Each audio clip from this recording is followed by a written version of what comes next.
Prima edizione di Sardinian Day, manifestazione voluta da Taste of Sardinia.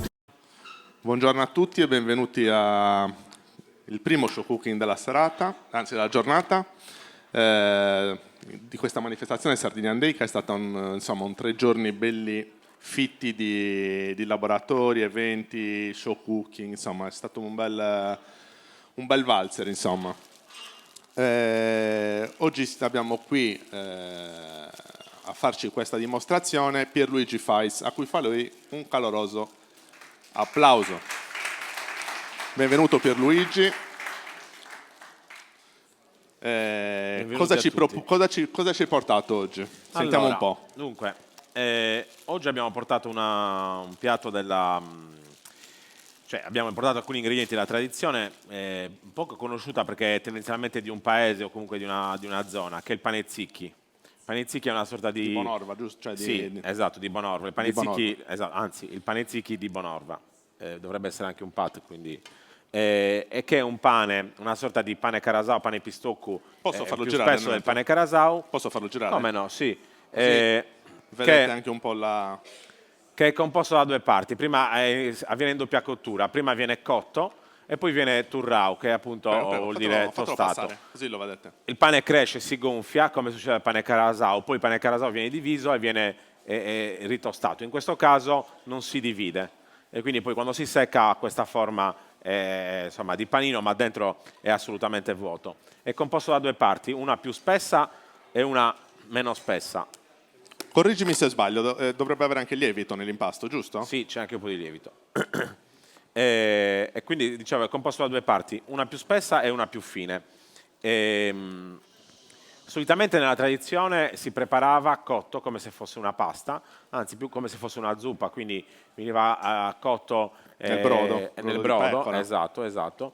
Nella tradizione appunto con brodo di pecora, poi ci sono alcune varianti sicuramente un po' più recenti, quindi col sugo di pomodoro oppure con un pesto che fanno di prezzemolo e lardo. Chiaramente, venire qui a proporvi la ricetta tradizionale la lascio fare a loro perché poi sono molto severi.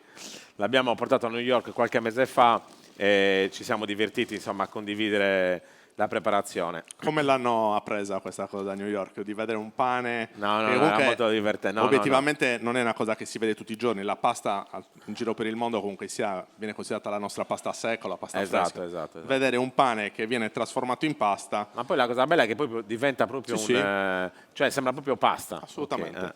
Allora, noi oggi lo prepareremo con una fonduta di pecorino e zafferano che abbiamo già preparato. È un ragù di salsiccia, il classico ragù alla campionese, che è diventato negli anni uno dei piatti più banali, che secondo me peggio portano la tradizione sarda in giro per il mondo, ma non perché non sia buono, ma perché è semplicemente fatto con molta prodotti che non dovrebbero essere prodotti, ma anche metodologie. Invece secondo me fatto bene è veramente una cosa molto buona e molto golosa e molto piacevole. E poi vi racconto come abbiamo fatto sia la fonduta che il sugo. Quindi però partiamo subito con la preparazione. Abbiamo messo a bollire un po' di latte e poi abbiamo spezzettato il pane. Quindi la cottura la fai nel latte? La cottura la facciamo nel latte allungato con un po' di acqua. Okay, esatto. Perfetto. Poi alla fine della cottura ci mettiamo la fonduta. Solitamente nella tradizione si cucinava insieme sia la parte fine che la parte spessa. Noi, perché ci piace un po' mantenere il dente nelle cose sia nella pasta che nel riso che anche in questo caso, abbiamo preferito cucinarlo in 2 tempi diversi. Quindi iniziamo con la parte più spessa e poi aggiungiamo dopo qualche minuto la parte più fine, in modo che comunque la parte più fine non si sfaldi Sì, altrimenti si scioglierebbe direttamente nell'impasto, creando una pappetta. Quindi comunque sia ricetta di tradizione, un po' come tutto quello che fai tu, perché abbiamo parlato anche ieri, tutta la tua cucina si basa molto sulla tradizione, però con la giusta dose di innovazione. Esatto. Poi prodotti locali, anche in questo caso il pane di Bonora, sempre del Montiferru, quella zona sempre... Bonora è nel Sassarese, siamo un po' più su. Sì. E niente, quindi comunque sia, torniamo alla tradizionalità. Ok. Quanto tempo ha di cottura il... Allora, una 10, su questo siamo sui 12 minuti. Ok. Ok. Pardon? L'abbiamo messo un litro di latte e abbiamo aggiunto un po' di acqua. Okay. Prima, cioè, la ricetta tradizionale prevede la cottura in brodo di pecora.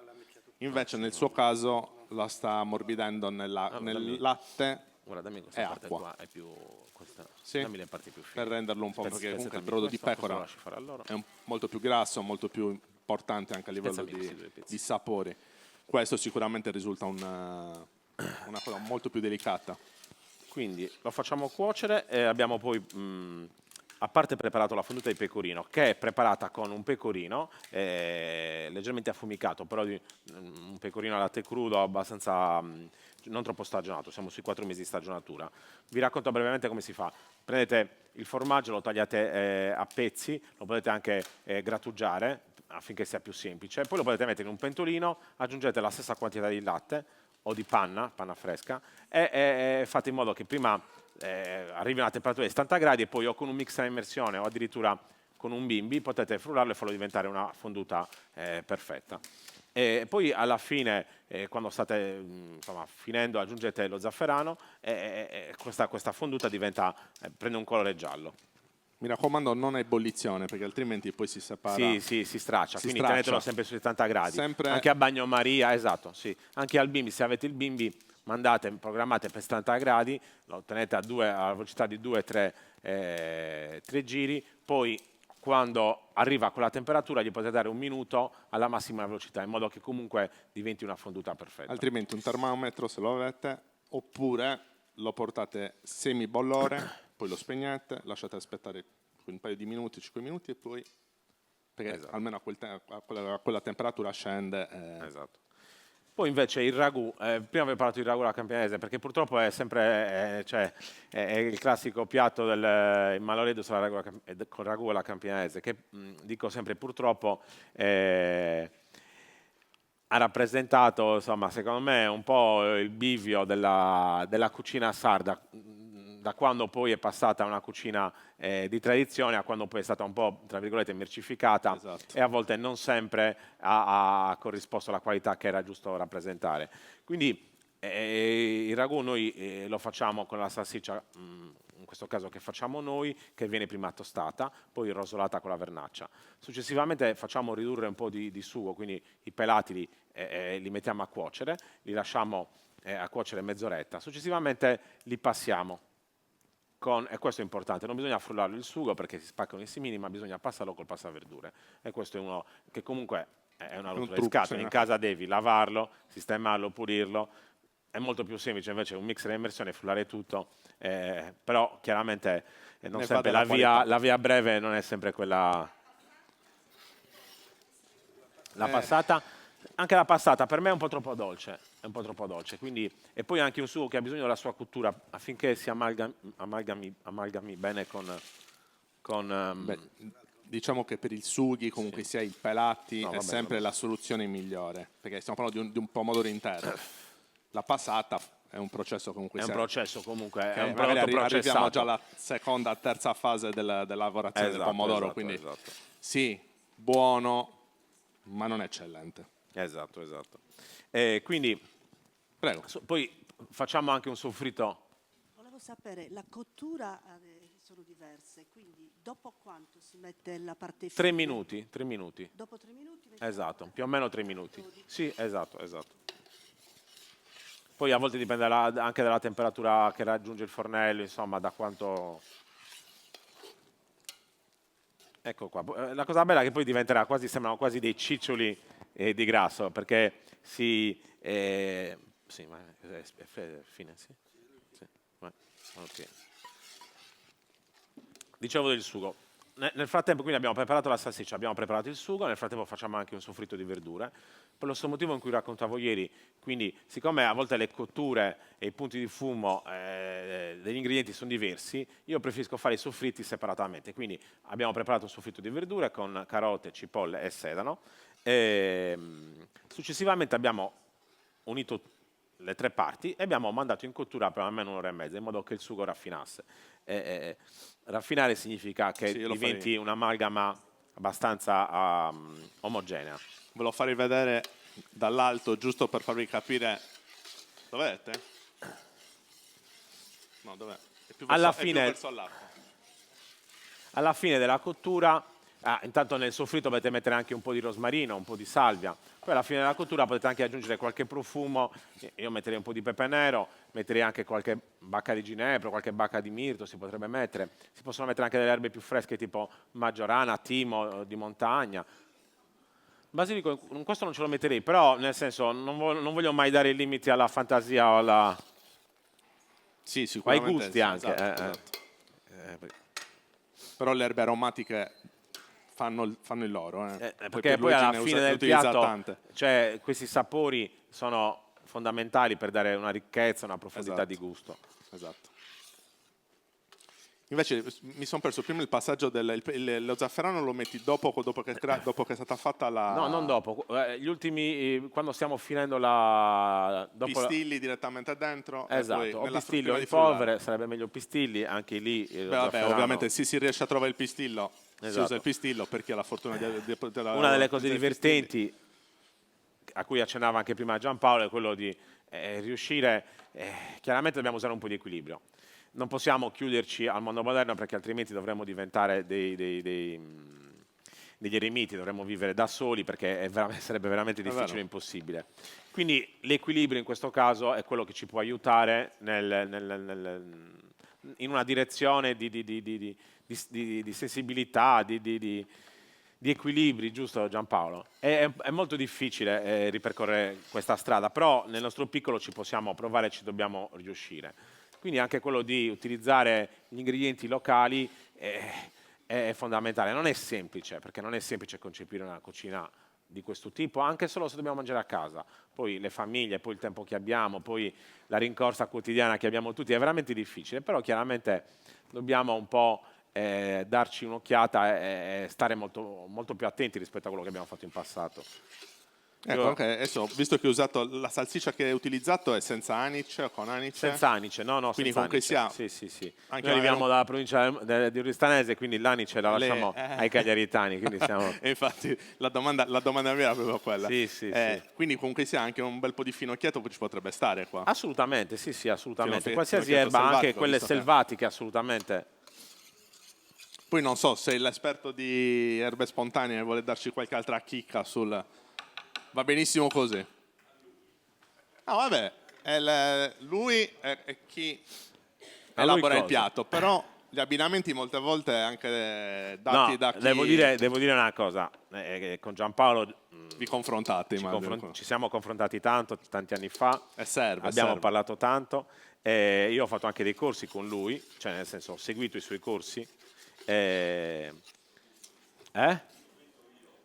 vinto tu? No. Beh, però sono quelle cose che... I cavalli si vedono alla fine, sappilo. Ho ancora tempo. Alla fine... No, un giorno ne approfitto per raccontare un aneddoto. Un giorno avevamo fatto un corso sulle erbe e l'idea era quella di fare un pranzo in campagna solo con gli ingredienti. Quindi avevamo fatto una zuppa di erbe selvatiche. Ah, figata. Avevamo usato solo il formaggio come insaporitore. Ok. Ti ricordi? C'era un freddo della Madonna. Ed è uscita... Perché è difficile concepire una cucina selvatica. Oggi è praticamente impossibile. Però chiaramente strizzare l'occhio e anche guardare al passato anche con un aspetto critico, perché nel passato non tutto va bene, non tutto è giusto. Anche solo perché i tempi cambiano. Ci dovrebbe essere un po' un ritorno un po' alle origini, perché... Diciamo che ormai anche nelle grandi cucine il foraging è una delle cose che sta andando di più in assoluto, quindi si lavora molto con erbe spontanee. La verità, c'è tutti i ristoranti di un certo livello comunque lavorano molto con materie prime trovate in mezzo ai campi. Sì. Togliamo tutto qui. Ci siamo quasi già? Sì, ci siamo. Alla grande. Allora, inizio a portare anche i piatti. Sì. Avete qualche domanda sulle preparazioni che abbiamo fatto fino ad adesso? Il formaggio mettetelo alla fine, perché mettere il formaggio subito significa rischiare di... ok, non tanto cioè non solo per cuocerlo, ma proprio di attaccarlo alla pentola, perché comunque il formaggio è un grasso.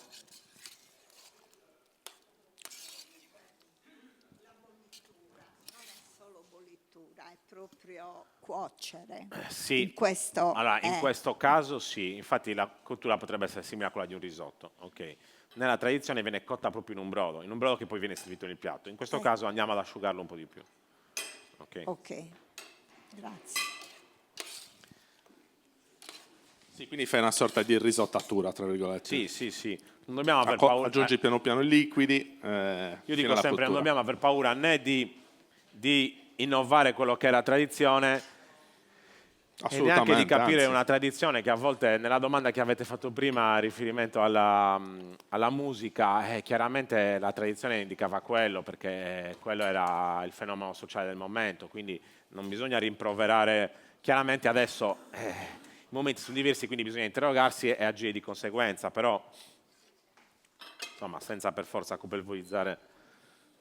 Faccio una domanda velocissima, giusto per magari qualcuno è curioso. Il pane dove si può trovare? Il pane, allora c'è qualche negozio a Cagliari. Perché comunque, sì. sai, magari uno vede una ricetta del genere e dice la voglio riprodurre a casa. Quindi... Allora, a Cagliari proprio questo si trova all'MD. Ok. Non vergogniamo. Che paradossalmente, non tutti gli MD, però paradossalmente io avevo, per non farmi a volte ordini singoli, allora ho detto dove lo posso trovare a Cagliari? Mi hanno indicato l'MD e li vado a comprare.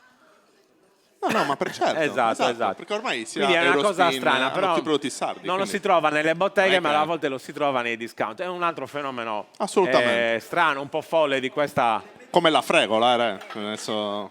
ormai è l'MD che c'è a Sesto, quindi neanche tutti gli MD, quindi...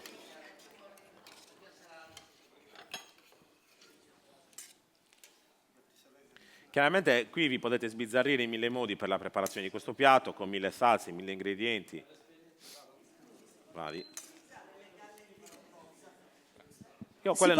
Secondo me sono un po' fragili. La bellezza di questo pane è che ha una consistenza come la pasta, cioè che non si scuoce, quindi rimane sempre... Quelle gallette sono molto friabili e...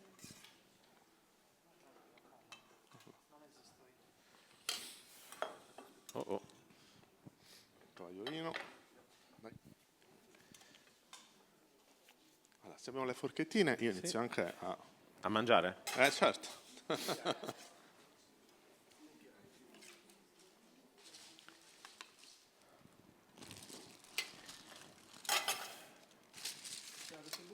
Io inizio a distribuirlo, che dici?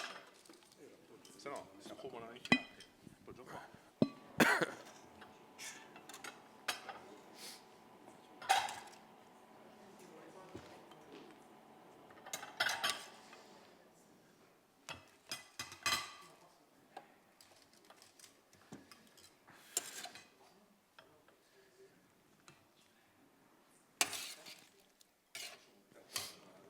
Sì? Lo facciamo dopo?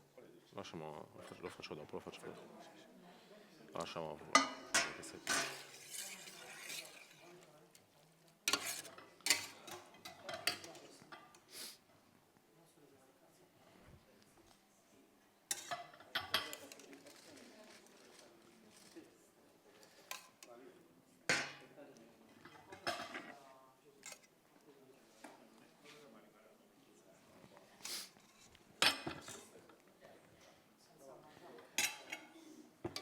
Sì, questo qui è un piatto molto goloso, possiamo...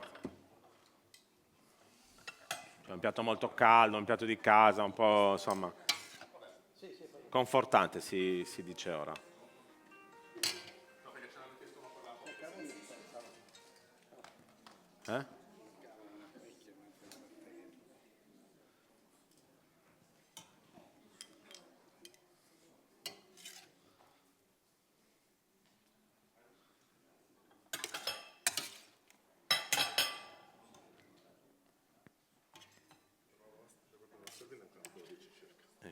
Allora, rimpiccioliamo.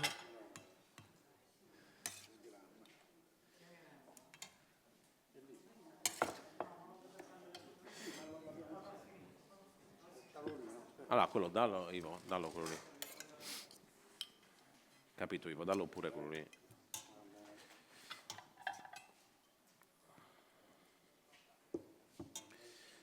Allora, se qualche piatto di carta.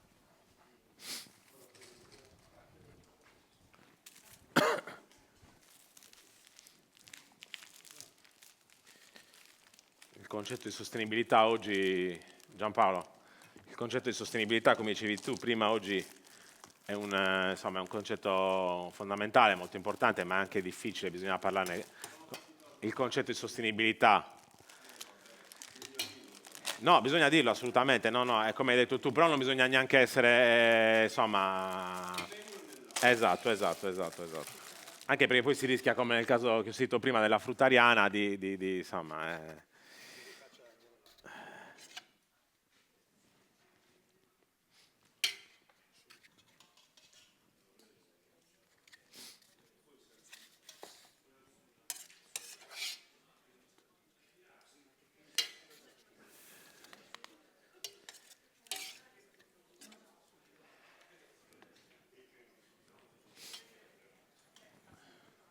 Quanti ce ne sono ancora?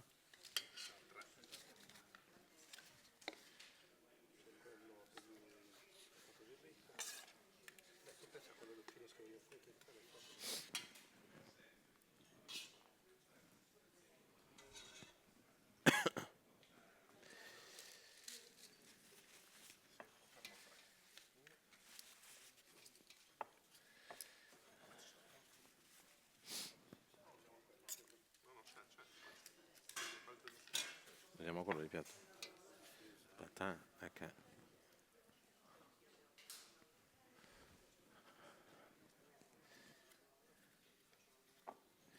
Ne mettiamo un po' di più. Altri 3 ne abbiamo. Allora, dai quello lì. Guarda, dai quello lì.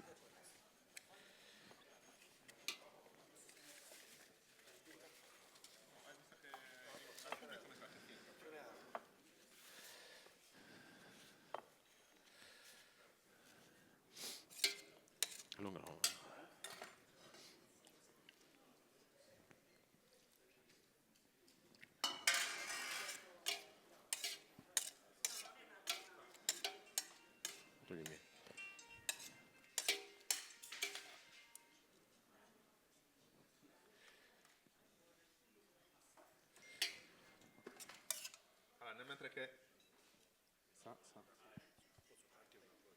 certo. Ok.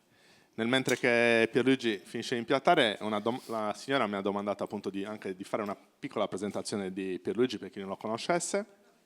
Vabbè, giusto. Allora, Pierluigi nasce a Nuoro, nasce in una famiglia di ristoratori, ma decide di non intraprendere subito la via della cucina e quindi si mette a studiare economia. Senza di fare altro. Invece poi alla fine, dopo che finisce gli studi, torna comunque sia alle sue origini, quindi torna alla cucina. E decide di aprire il suo primo ristorante a Oristano, che si chiama Io sto al Duomo. Ok? Dopo, da lì ha iniziato a muovere i primi passi a un livello di cucina interessante, da autodidatta, però si è fatto conoscere un po' in giro per la Sardegna.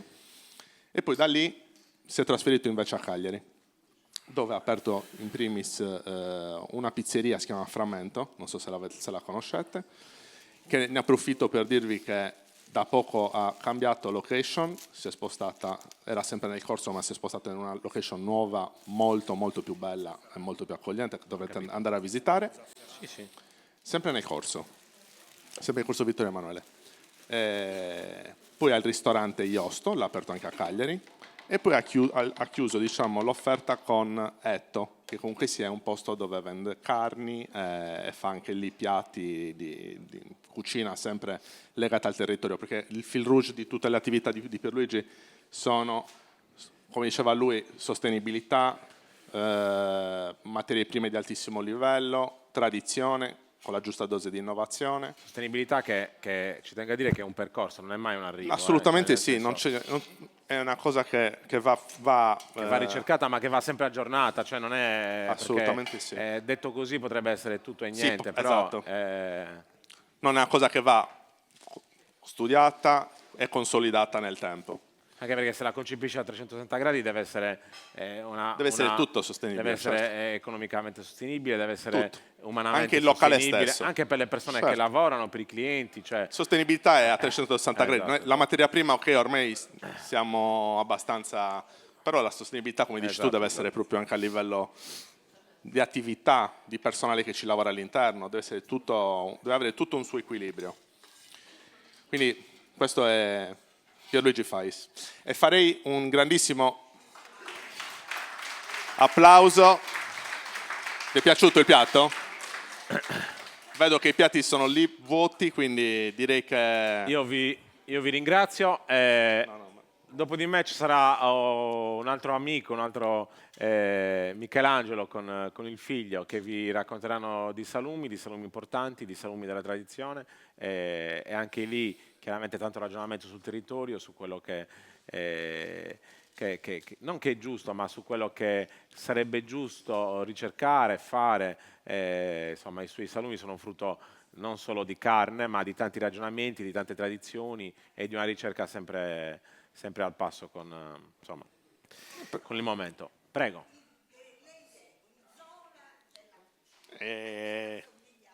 Il Zola della cucina. Sì, Questo è uno dei complimenti più grandi che uno possa fare. Sì, infatti. Gianfranco Zola, uno dei migliori calciatori italiani, se non sempre mondiali. No, lo Zola è no, un'altra cosa. Lo lasciamo in zona a Milano. Lo Zola lo lasciamo al nord. Bene, vi ringraziamo. Buon proseguimento.